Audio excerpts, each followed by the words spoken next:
ஆண்டவரே, ஒவ்வொரு நாளும் நாங்கள் இறை வார்த்தையை கேட்கிறோம்.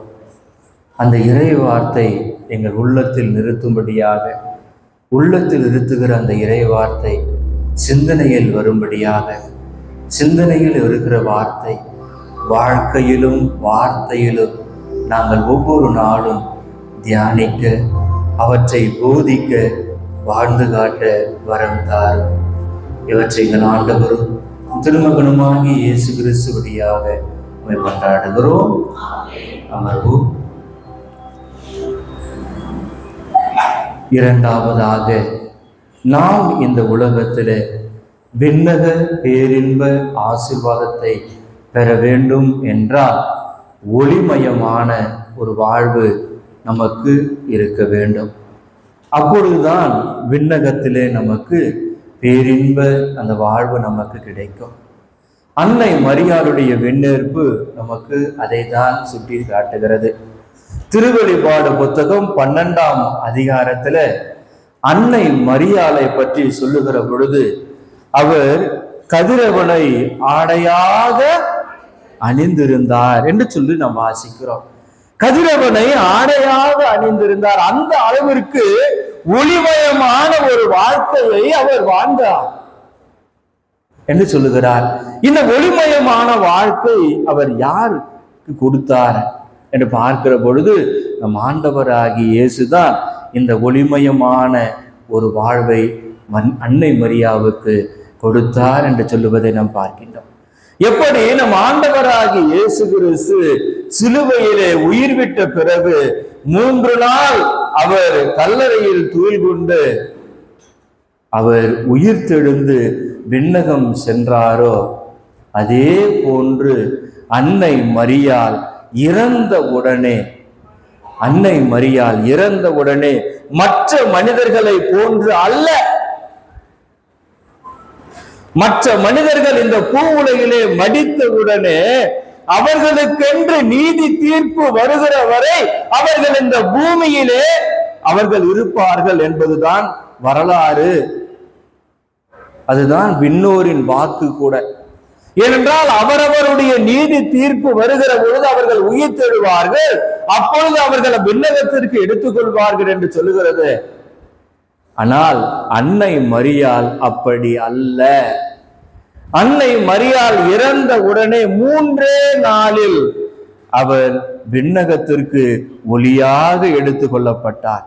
அப்படி எடுத்துக்கொள்ளப்படுகிற பொழுது தன்னுடைய உடலை சுத்தி வைத்திருந்த அந்த சீலையை மட்டும் அவள் அங்கே விட்டுவிட்டு அவள் சென்று விட்டாள் என்பதை நாம் பார்க்கின்றோம். இயேசுவில் பிரியமானவர்களே, எப்படி நம் ஆண்டவர் இயேசு கிறிஸ்து உயிர்த்த உடனே தன்னுடைய சீடருக்கு அவர் தன்னையே வெளிப்படுத்துகிறார்.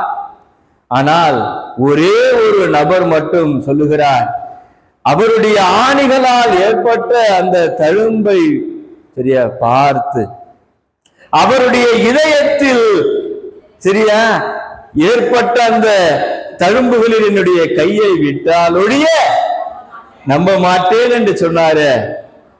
யாருமா? தோமையார். அதே நபர்தான் அன்னை மரியாளுடைய விண்ணேற்புக்கும் காரணமாக இருப்பதை நாம் பார்க்கின்றோம். வரலாற்று சுடர் இயேசுவில் பிரியமானவர்களே, ஏனென்றால் எருசலேமில் அதாவது அன்னை மரியாள் இறந்து விடுகிறார். இறந்த உடனே அவர்களை ஒரு குகையிலே அடைத்து விடுகிறார்கள். குகையிலே அடைத்து விடுகிற போது திதிம் எனும் தோமா அங்கே அவர்களோடு இல்லை. அடக்கம் முடிந்து விட்ட பிறகு ஒரு 3 நாள் கழித்து அவர் வருகிறார். அன்னை மரியாளுடைய உடலை நான் பார்க்க வேண்டும், அவருடைய திருமுகத்தை பார்க்க வேண்டும் என்று அவர் சொல்லுகிறார். ஆனால் சீடர்கள் ஏற்றுக்கொள்ளவில்லை. இல்லை, எப்படி மரியா இயேசுவிடம் சொன்னாரோ, ஆண்டவரே கல்லை புரட்டினால் அங்கே நாற்றம் அடிக்குமே, அதே போன்றுதான் சீடர்கள் சொல்லுகிறார்கள் வேண்டாம். ஆனால் அவர் விடுவதாக இல்லை. எப்படியாவது பார்க்க வேண்டும், எனக்கு அனுமதி கூறுங்கள் என்று சொல்லுகிற போது அனைவருமே சரி, ஓகே, இவனை ஒண்ணுமே பண்ண முடியாது அப்படின்னு சொல்லிட்டு எல்லாருமே கல்லறைக்குள் வருகிறார்கள். கல்லறையை திறக்கிறார்கள். திறக்கிற பொழுது அவர்களை சுற்றி வைத்த துணி மட்டும்தான் இருந்தது. Praise the Lord, praise the Lord. துணி மட்டும்தான் இருந்தது, வேறு எதுவுமே அங்கே காணப்படவில்லை. பரிமள தைல வாசனை அங்கே பீரிட்டு எழுந்தது. அந்த சீலையை பேதுரு எடுக்கிறார். எடுத்து இது விசுவாசத்தினுடைய வெளிப்பாடு என்று வைத்து விடுகிறார்.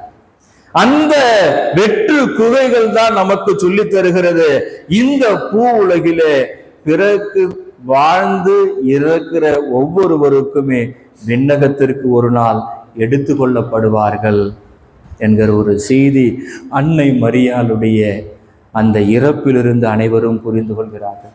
அப்பொழுது அனைவருமே ஆண்டவரை புகழ்ந்து பாடுகிறார்கள். தன்னுடைய தாயை அவர் இந்த மண்ணோடு மண்ணாக விட்டுவிடவில்லை.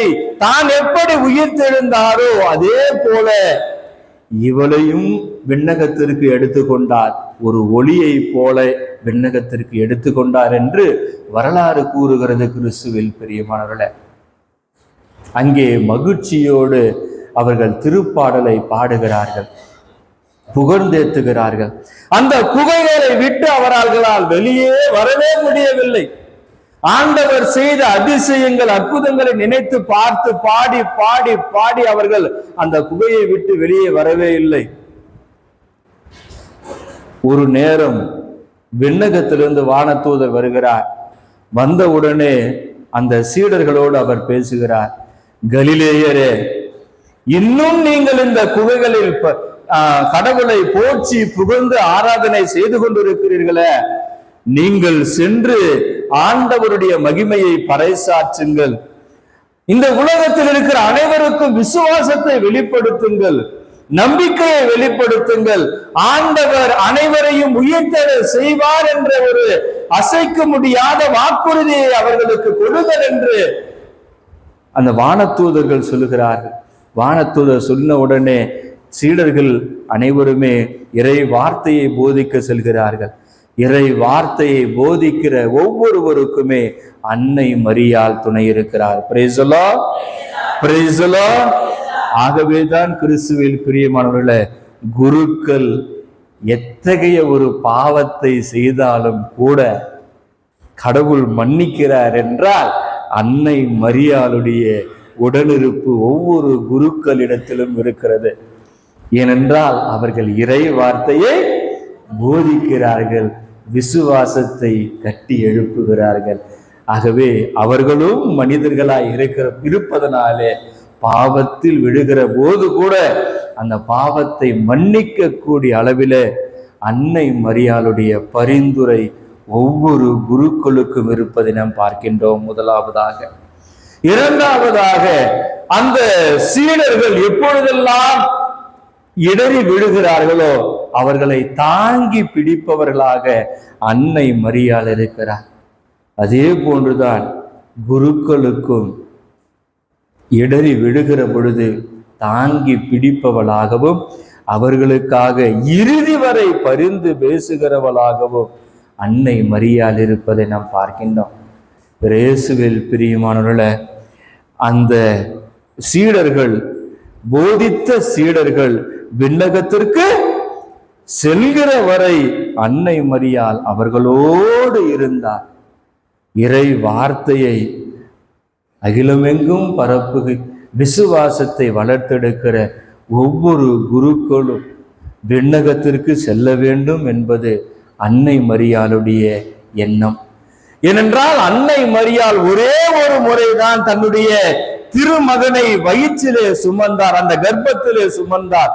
ஆனால் ஒவ்வொரு திருப்பலியிலுமே குருவானவர் அப்பத்தையும் ரசத்தையும் அவர்கள் அந்த வசீகர வார்த்தை சொல்லி அவற்றை சொல்லுகிற பொழுது அங்கே இயேசுவினுடைய திரு உடலையும் திரு இரத்தத்தையும் ஒவ்வொரு நாளும் திருப்பலியிலே அவர்கள் செய்கிற அந்த நிலைப்பாட்டினால்தான் அவர்கள் என்ன நிலையில் இருந்தாலும் கூட ஆண்டவர் அன்னை மரியாள் அவர்களுக்காக பரிந்து பேசி, ஆண்டவரிடத்திலே பரிந்து பேசி விண்ணக பேரின்ப வீட்டிற்கு இடம் தருவதை நாம் பார்க்கின்றோம். இயேசுவில் பிரியமானவர்களே, வரலாற்றுல சொல்லுவாங்க, ஒரு சாமியார் மோட்சத்துக்கு போறாருன்னா தனியா போகவே, மோட்சத்துக்கு போனார்னா தனியா போகவே மாட்டாரு, கூட 10 பேர் கூடவே கூட்டிட்டு போவாரு. அதனால ஒருவேளை நீங்க மிஸ் ஆயிட்டீங்கன்னா கூட கவலைப்படாதீங்க, சாமியார் உங்களை மோட்சத்துக்கு கூட்டிட்டு போவாரு. அசைக்க முடியாத நம்பிக்கையில் நாம் வாழலாம். ஒவ்வொரு குருக்களும் அன்னை மரியாளுடைய கரங்களில் இருக்கிறார்கள். இடறி விழுகிற பொழுது கூட அன்னை மரியாளுடைய அந்த அரவணைப்பு ஒவ்வொரு குருக்களுக்கும் இருக்கிறது. அதே போன்று இடறி விழுகிற ஒவ்வொருவரையும் அவள் தாங்குகிறவளாக இருக்கிறார். ஆகவே கிறிஸ்துவில் பிரியமானவர்களே, அன்னை மரியாள் இந்த உலகத்திலே இறந்த உடனே ஒளியாக இந்த உலகத்திலிருந்து விண்ணகத்திற்கு எடுத்துக்கொள்ளப்பட்டார். விண்ணகத்திற்கு எடுத்துக்கொள்ளப்பட்ட அந்த அன்னை மரியாள் அவள்தான் அந்த ஆடையை அணிந்திருக்கிறார். சரிங்களா? கதிரவனை போல அந்த ஆடையை அணிந்திருக்கிறார் என்று திருவெளிப்பாடு புத்தகம் 12ஆம் அதிகாரத்தில் அன்னை மரியாளை பற்றி நாம் வாசிக்கிறோம். கிறிஸ்துவில் பிரியமானவர்களே, ஆகவே முதலாவது கேடின்மை, இரண்டாவது ஒளி, மூன்றாவது கனமின்மை. இந்த கனமின்மை என்பது 2 விதத்திலே நாம் பார்க்க முடியும். கனமின்மை என்பது 2 விதத்தில் பார்க்க முடியும். முதலாவதாக கனமின்மை என்று சொல்லுகிற பொழுது மதிப்பு மிக்கது, பொறுப்புணர்வு, அதைத்தான் சொல்லுது கனமின்மை. இது எவ்வளவு முக்கியமான விஷயம் தெரியுங்களா அப்படின்னு சொல்லிட்டு நாம பார்ப்பதற்காகத்தான் இந்த கனமின்மை முக்கியத்துவம். அதாவது விவிலியத்தை வாசிக்கிறோம், ஆனால் அதன்படி வாழ்வதில்லை. விவிலியத்தை வாசிக்கிறோம், ஆனால் அதன்படி வாழ்வதில்லை. ஜெபம் அவசரமாக கடமைக்காக செய்கிறோம், ஆனால் கடவுளோடு உறவு ஏற்படுத்த விவிலியத்தை வாசிக்கிறோம், ஆனால் அதன்படி வாழ்வதில்லை. நாங்கள் ஜபிக்கிறோம், ஆனால் கடவுளோடு நெருங்கிய உறவு ஏற்படுவதில்லை. சரிங்களா? ஒவ்வொருவருக்குமே குடும்பம், பணி, திருச்சபையினுடைய பணி என்று ஒவ்வொருவருக்குமே உண்டு. ஆனால் அந்த பொறுப்புகளை ஏற்று நாம் நடக்கிறோமா? இந்த உலகத்திலே நாம் கிறிஸ்தவர்கள் என்று சொல்லுகிறோம், ஆனால் கிறிஸ்துவுக்கு ஏற்ற ஒரு வாழ்வு என்னிடம் இருக்கிறதா? அப்போ கனமின்மை அப்படின்னா என்ன அர்த்தம்னா மதிப்பு, மகிமை, முக்கியத்துவம். ஸோ நாம் எந்த அளவிற்கு அந்த முக்கியத்துவத்தை நாம் தருகிறோம் என்பதை நாம் பார்க்கின்றோம். முதலாவது. இரண்டாவதாக கனமின்மை என்று சொல்லுகிற பொழுது தேவையற்றவர்களை நம்முடைய வாழ்க்கையிலே சுமந்து செல்லுதல். தேவையற்றவைகளை நம்முடைய வாழ்க்கையிலே சுமந்து செல்லுதலை குறித்து காட்டுவதை நாம் பார்க்கின்றோம். மத்தேயு நற்செய்தி 11ஆம் அதிகாரம் 28வது வசனம்.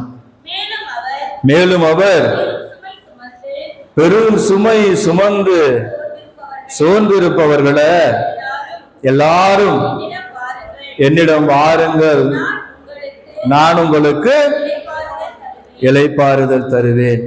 இயேசுவில் பிரியமானவர்களே, பெரும் சுமை சுமந்து சோர்ந்திருப்பவர்களே என்று சொல்லுகிறார். இந்த பெரும் சுமை என்பது உடல் சுமை மட்டுமல்ல. சரிங்களா? உடல் சுமை மட்டுமல்ல, மாறாக சரியா பாவத்தின் சுமை, கவலையின் சுமை, தோல்வியின் சுமை, நிராகரிப்பின் சுமை, இவை அனைத்தையுமே நாம் வைத்திருக்கிறோம் கிறிஸ்துவில் பிரியமானவர்களே. அதாவது எனக்கே பலதரப்பட்ட பிரச்சனைகள் இருக்கிறது, எனக்கே பலதரப்பட்ட பிரச்சனைகள் இருக்கிறது. ஆனால் அந்த பிரச்சனைகளை யோசித்துக் கொண்டிருக்கிறேன். எனக்கு பிரச்சனை இருக்குது, அந்த பிரச்சனையை நான் யோசிக்கிறேன் தெரியுமா, அதுவே இன்னொரு பிரச்சனையாகுது. எனக்கு பிரச்சனை இருக்குது, இருக்கிற பிரச்சனையை நான் யோசிக்கிறேன் தெரியுமா, அதுவே எனக்கு பெரிய பிரச்சனையாகுது. இதுதாங்க தேவையில்லாத ஒன்றை மனதிலே வைத்துக் கொள்வது. எவையெல்லாம் எங்கெங்கே விட்டுவிட வேண்டுமோ அதையெல்லாம் அங்கங்கே விட்டுவிட வேண்டும். சரிங்களா? ஆகவே எல்லாவற்றையும் நாம கையாளவே முடியவே முடியாது. உதாரணத்துக்கு நாம சொல்றோமே, நான் எல்லாத்தையுமே புரிஞ்சுக்கணும் அப்படின்னு நீ நினைக்கிற. ஆனா எல்லாத்தையுமே நீ புரிஞ்சுக்கிட்டேன்னு வச்சுக்க, இந்த உலகத்துல பைத்தியக்காரன் ஆயிடுவேன். ஒரு சிலவற்றை நாம் புரிந்து கொள்ளாமல் இருப்பது நல்லது. அது மட்டுமல்லாம என் வாழ்க்கையில் இருக்கிற எல்லா பிரச்சனையும் நான் தீர்த்தணும் அப்படின்னு நீ நினைப்ப. ஆனா எல்லா பிரச்சனையும் நீ தீர்க்கணும் நீ நினைக்க சொல்ல, சரியா ஓடணும், ஓடியாரணும், நிமிடணும், 24 மணி நேரம் 24 மணி நேரம் உன் பிரச்சனை எவ்வளவு தீர்க்க முடியும்? எல்லாத்தையும் நாமளே தீர்த்து விட முடியவே முடியாது. ஒரு சில பிரச்சனை நம்மளால தீர்க்க முடியும், ஒரு சில பிரச்சனை நம்மளால தீர்க்கவே முடியாது. அது மட்டுமல்லாம எல்லாத்தையும் நம்ம கையில வச்சுக்கணும் அப்படின்னு நம்ம பாக்குறோம். எல்லாத்தையும் நம்ம கையில வச்சுக்கணும் அப்படின்னு சொல்லிட்டு நாம் பாக்குறோம். ஆனா எல்லாத்தையும் நம்ம கையில வச்சுக்கவே முடியாது. ஆனா எதெல்லாம் முடியாதோ அதெல்லாம் நம்ம ரொம்ப ஆசைப்படுறோம். எதுனா நமக்கு தேவையில்லையோ அதெல்லாம் ரொம்ப ஆசைப்படுறோம். எதெல்லாம் விட்டுணுமோ அதெல்லாம் நம்ம அப்படியே கட்டியா புடிச்சு நிக்கிறோம். இயேசுவில் பிரியமானவர்களே, கனமின்மை அப்படின்னா நான் எதெல்லாம் விட்டுடணும்னு நினைக்கிறேனோ அதெல்லாம் விட்டுடணும். ஏனென்றால் ஒவ்வொன்றை நீங்க விட்டா மட்டும்தான் நல்லா இருக்க முடியும். எல்லாத்தையும் கையில வச்சுக்கின்னு எல்லாத்தையும் நாம் பண்ணணும்னு நினைச்சுக்கின்னு எல்லாத்தையும் பண்ணணும் அப்படியே இப்படி இப்படின்னு நினைச்சுங்க, உன்னோட பைத்தியக்கார அந்த உலகத்துல யாருமே கிடையாது. இயேசுவில் பிரியமானவர்களே, எல்லாருக்கும் ஒவ்வொருத்தருக்கும் ஒண்ணு தான் புரியும். அந்த அளவோட நம்ம நித்திக்கணும். அப்படி நித்திக்கினா தான் நம்ம வாழ்க்கை சந்தோஷமா இருக்கும். அதனால நாம என்ன பண்ணலாம்? ஆண்டவரே, என் கைக்கு அடக்கமானது இது இவ்வளோதான், அதனால இதை என் கையில வச்சுக்கிற. என்னை விட பெரிய கை நீ வச்சுன்னுக்கிற. என்னது ராசா? என்னை விட பெரிய கை கடவுளே நீ வச்சுன்னுக்கிற, மிச்சத்தெல்லாம் நீயே வச்சுக்கோ. என்னை விட பெரிய கை நீ வச்சுன்னுக்கிற, நீயே வச்சுக்கோ. என்னை விட பெரிய மனசு நீ வச்சுன்னுக்கிற, நீயே வச்சுக்கோ. என்னை விட பெரிய சிந்தனை நீ வச்சுன்னுக்கிற, நீயே வச்சுக்கோ. வருத்தப்பட்டு பாரம் சுமக்கிறவர்களே எல்லாரும் என்கிட்ட வாங்கோ, நான் உங்களுக்கு இளைப்பாறுதல் தருவேன் அப்படின்னு சொல்லிட்டு கடவுள் கூப்பிடுறாரு. கூப்பிடும்போது நாம் என்ன பண்ணலாம்? கடவுளே, இந்த ராசா நீ வச்சுக்கோ, நீ வச்சுக்கோ. ஏன்னா என்னால தாங்க முடியல, ஏன்னா பிரச்சனையே எனக்கு இருக்குது. அந்த பிரச்சனையை யோசிக்கிறேன் தெரியுமா, அது பெரிய பிரச்சனையாகுது. எதெல்லாம் எனக்கு தேவையில்லோ கண்டதெல்லாம் நான் வச்சுக்கணும் ரொம்ப கஷ்டப்படுறேன். அதனால நீ பாதி வச்சுக்கோ, நான் பாதி வச்சுக்கிறேன். 50-50 வாழ்க்கையை நாம சந்தோஷமா நடத்தலாம் அப்படின்னோம்னா நம்ம வாழ்க்கை சுற்றமும் நட்பும் சூழ வருகை தந்து மகிழ்ச்சியை காண முடியும் அப்படின்னு சொல்லிட்டு சொல்றாங்க இந்த கனமின்மை. அப்போ இந்த உலகத்துல நாம கனமின்மையோடு வாழ்ந்தோம் என்றால், அனைத்தையும் ஆண்டவரிடத்தில் ஒப்பு கொடுத்து இந்த உலகத்திலே வாழ்ந்தோம் என்றால், உண்மையிலே கடவுளுடைய ஆசீர்வாதம் நம்மை பலப்படுத்தும்.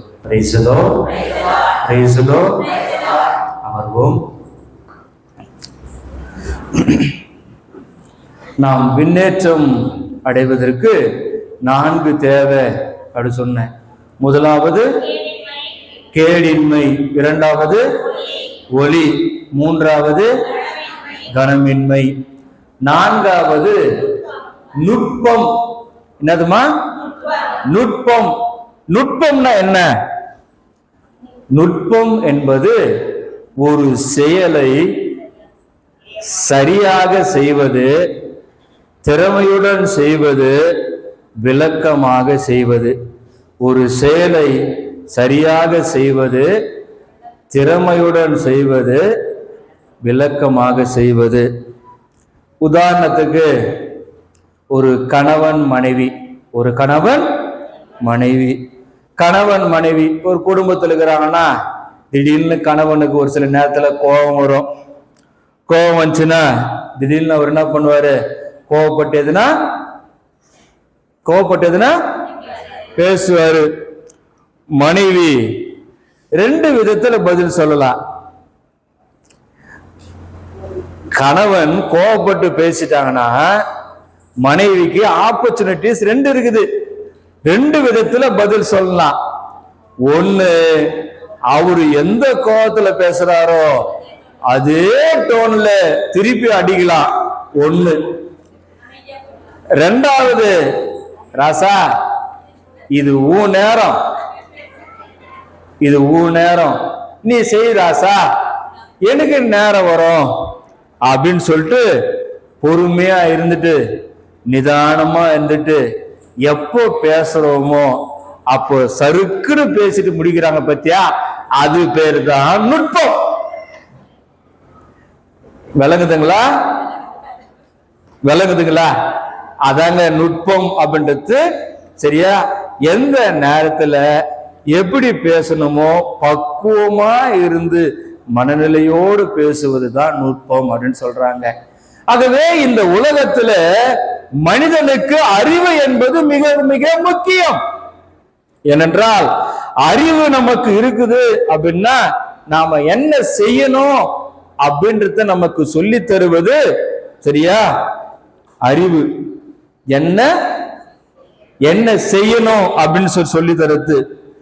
எப்போ செய்யணும், என்ன செய்யணும்னு சொல்றது அறிவு.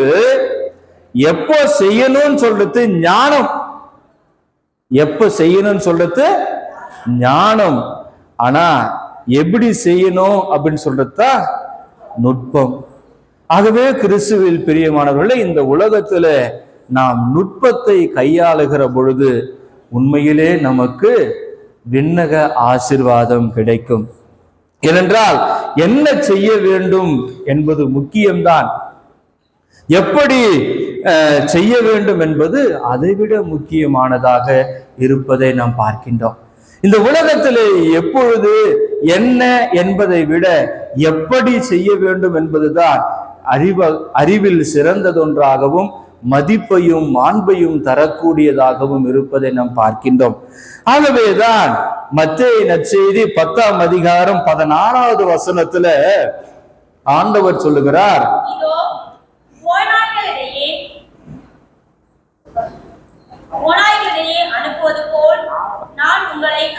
10:16 மத்தேயு நற்செய்தி 10:16.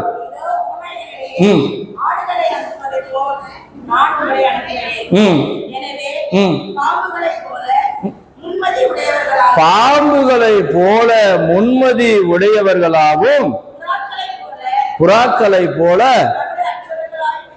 இயேசுவில் பிரியமானவர்களே, பாம்புகளை போல முன்மதி உடையவர்களாகவும் அப்படின்னு சொல்லிட்டு பார்க்கிற பொழுது நாம் இந்த உலகத்துல வாடுகிற வாழ்க்கையில சூழ்நிலைகளை புரிந்து கொண்டு சூழ்நிலைகளை புரிந்து கொண்டு சரிங்களா, அந்த சூழ்நிலைகளுக்கு ஏற்றபடி நாம் இந்த உலகத்துல வாழ வேண்டும், செயல்படுத்த வேண்டும். ஆகவே நீங்கள் பாம்புகளை போல முன்மதி உடையவர்களாக விவேகமாய் இந்த உலகத்திலே நீங்கள் வாழுங்கள். அந்த விவேகமாய் இந்த உலகத்தில் வாழுகிற பொழுது நீங்கள் தவறுவதற்கு வாய்ப்புகள் இருக்காது. விவேகமாய் இந்த உலகத்திலே வாழுகிற பொழுது உங்களுக்கு எந்த விதத்திலும் துன்பங்கள் ஏற்படாது. விவேகமாய் இருக்கிற பொழுது நீங்கள் எதையும் செய்ய முடியாது. ஆகவே நீங்களும் விவரமாய் உங்கள் வாழ்க்கையை வாழ்வீர்கள். மற்றவருக்கும் உங்களுக்கும் இடையே ஒரு இடைவெளி என்பது எப்பொழுதுமே இருக்கும்.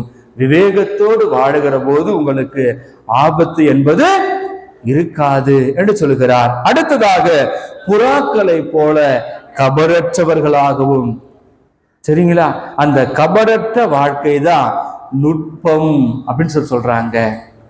ஏனென்றால் நீங்கள் புறாக்களை போல அமைதியா இருந்துட்டு சரியா, சரி ராசா நீ பேசு, உன்னை நான் எப்படி சிக்க வைக்கணுமோ அப்படி சிக்க வைக்கிற, இப்ப நீ பேசுற ஆசா, நான் அமைதியா அடிக்கிறேன், சரியா, உன்னை நான் எங்க எப்படி அடிக்கணுமோ அந்த இடத்துல நான் அடிக்கிறேன் அப்படின்னு சொல்லிட்டு வஞ்சகத்தோடு நீங்கள் வாழ வேண்டாம். நுட்பத்தை வஞ்சகத்தோடு பயன்படுத்த கூடவே கூடாது. புறாக்களை போல தூய்மையாக இருங்கள். நுட்பத்தை நீங்கள் கையாளுவதில் சரியான விதத்தில் நீங்கள் கையாளுங்கள். ஏன்னா கணவர் பேசிட்ட உடனே சூழ்நிலைகளை புரிந்து கொண்டு, அவருடைய மனநிலையை புரிந்து கொண்டு அமைதியான விதத்துல நான் எடுத்து சொல்லுகிறேனா, அல்லது அன்னைக்குதான் நீ கத்தன அமைதியா தானே இருந்தா, அன்னைக்கு நாங்க என்ன பண்ணோம், இன்னைக்கு நாங்க பண்றோம், அன்னைக்கு நீ பண்ணது சரினா இன்னைக்கு நான் பண்றது வாட் இஸ் திஸ் அப்படின்னு சொல்லிட்டு, சரியா, ரிவெஞ்ச் எடுக்கவே கூடாது அப்படின்னு சொல்லிட்டு சொல்றாரு கடவுள். இயேசுவில் பிரியமானவர்களே, நுட்பம் என்பது நமக்கு மிக மிக முக்கியதொன்றாக இருக்கிறது. ஆகவே இந்த உலகத்திலே நாம் வாழ்கிறோம் என்றால் இந்த உலகத்திலே நாம் மகிழ்ச்சியோடு வாழ முடியும். இந்த உலகத்திலே கடவுளுடைய திருவுளத்திற்கு ஏற்றபடி வாழ முடியும். இந்த உலகத்திலே நாம் நம்மை தூய்மையாக வாழ முடியும். இந்த உலகத்திலே ஞானத்தோடு வாழ முடியும். இந்த உலகத்திலே நாம் விண்ணகத்தை காண முடியும். ஆனால் இந்த வாழ்வு இந்த 4 விதத்திலே இருந்தது என்றால் உண்மையிலே விண்ணகம் என்பது நமக்கு கண்டிப்பாக உண்டு. ஏனென்றால் அன்னை மரியாளுடைய வாழ்வு அப்படிதான் இருந்தது. அன்னை மரியாள் அனைத்திலுமே பொருந்தியவளாக அவர் இருக்கிறார். அனைத்தையுமே ஆண்டவருடைய திருவுளமாக ஏற்றுக்கொண்டார். அனைத்தையுமே கடவுளுடைய திட்டமாக ஏற்றுக்கொண்டு முழுவதுமாய் ஒப்பு கொடுத்தார். தாம் ஒப்பு கொடுத்தது மட்டுமல்லாமல் தன்னுடைய மகன் இயேசு கிறிஸ்துவையும் திருவுளத்திற்கு ஏற்றபடி அவர் வாழ வைத்தார். இயேசுவில் பிரியமானவர்களே, தன்னுடைய மகனை இந்த உலகத்திற்கு தாரை வார்த்ததால்தான் இந்த உலகத்திற்கே தாயாய் அவள் விளங்குகிறாய். ஆகவே அன்னை மரியாள் நம்முடைய தாய். அந்த தாயிடம் நமக்காக பரிந்து பேசுவோம். இந்த மண்ணகத்திய வாழ்விலே நமக்காக ஆண்டவரிடம் பரிந்து பேசும்படியாக விண்ணக பேரின்ப வீட்டை நமக்கு ஆதாயமாக்கி கொள்ள நாம் அன்னையை ஆதாயமாக்கி கொள்வோம். ஒவ்வொரு நாளும் அன்னையிடம் ஜெபிப்போம். அன்னையினுடைய ஆசையை நம்மை பலப்படுத்தும். ஆமென்.